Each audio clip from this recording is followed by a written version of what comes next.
the University of Manitoba's Glenley Research Station field tour just south of Winnipeg. We're joined by Dr. Martin Entz of the U of M.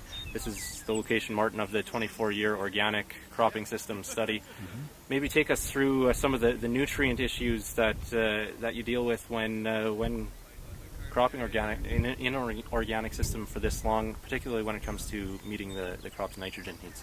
Okay, when one of the rotations that's performed really well organically is where we have a short-term alfalfa phase, and then we go to a grain phase, wheat and flax, and we could even grow other crops in there.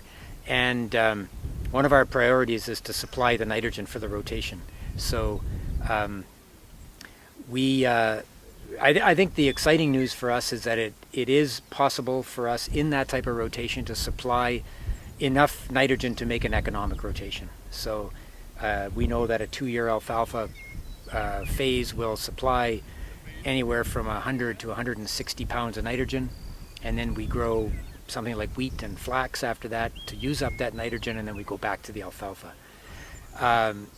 That worked quite well until about year 15, when our alfalfa crops were just not growing that well, and we realized that we'd been removing the hay and not been bringing those nutrients back, and we were running out of phosphorus.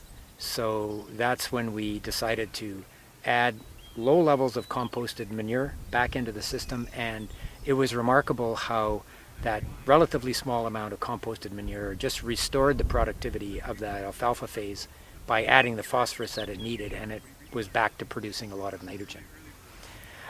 In our other rotation where we have no alfalfa, we just have a green manure crop, and then we grow 3 organic crops.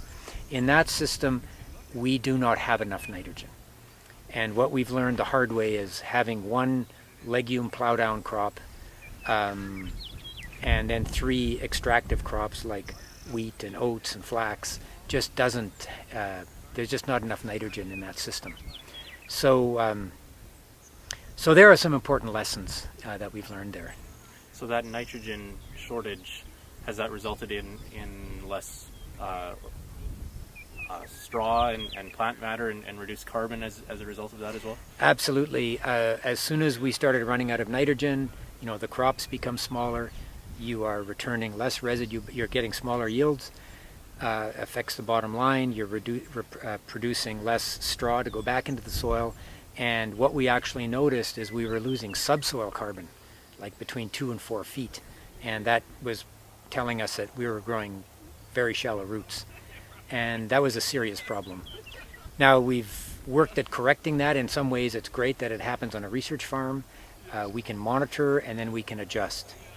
And so now we have a general recommendation for organic farmers that they should have a major legume pulse green manure crop in the rotation every 3rd year. Or if they can't do that, they should consider cover crops. So if they're in the Red River Valley or the Pembina Valley, sort of southern Manitoba, there is time at the end of the season sometimes to grow some nitrogen. So those types of strategies become important. And that's still economical in terms of having that, not getting a grain crop off of that land in those years? That's a great question. Making the legumes pay is something that we've worked on for over a decade here.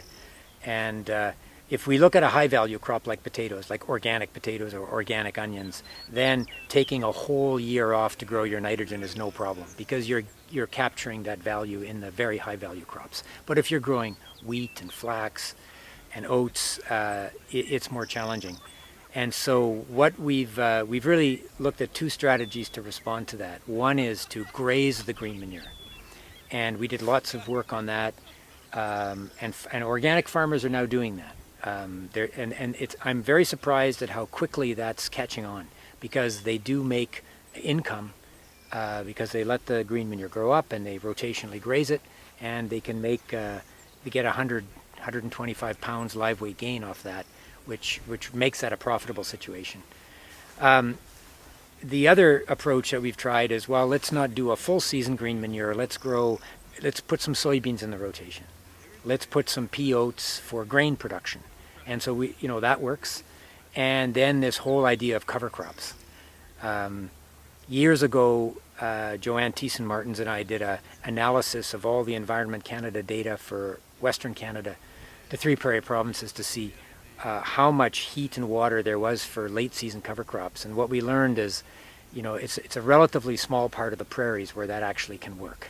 But in those places like southern Manitoba and some parts of southern Saskatchewan, you can produce 30 pounds of nitrogen with a late season cover crop.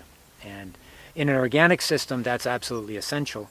In a conventional system, 30 pounds of nitrogen is about as much as it costs you to put the seed in, and so it's usually kind of a wash. And but even there, just one last point. There's people down in Melita, Scott Chambers, working with Scott Chalmers, working with Wado. He's putting hairy vetch in with some crops, and that's a brand new legume plant, that we've now been working with, and so I think there are some unexplored possibilities there. Do you see some of these ideas fitting in conventional systems as well in terms of reducing nitrogen use? Absolutely, absolutely. And one of the things about Canadian farmers, they have high management levels, they have high management skills, and so today's tour, for example, where we had quite a few commercial farmers, more than I expected, and more than half of them were conventional farmers. And I really like to see that, because they're kicking the tires on these systems. And I think what draws some of these conventional farmers to these ideas is this whole notion of soil health, which is an exciting idea that farmers are now talking about. And, they own the soil. And I think they're excited about improving their investment. Mm-hmm. So, we see conventional farmers taking an interest in this, and even if the nitrogen economics is a wash, and the 25 or 30 pounds of nitrogen they get really is about the cost of the seed, there's other benefits, because they keep their mycorrhizal growing alive, and they add a little bit of carbon, and they help deal with residues of cereals that way, because having a better nitrogen carbon ratio means your bacteria are more active in the fall. So there's some of those other benefits too. All right. Well, thanks for your time, Martin. Pleasure. Thank you.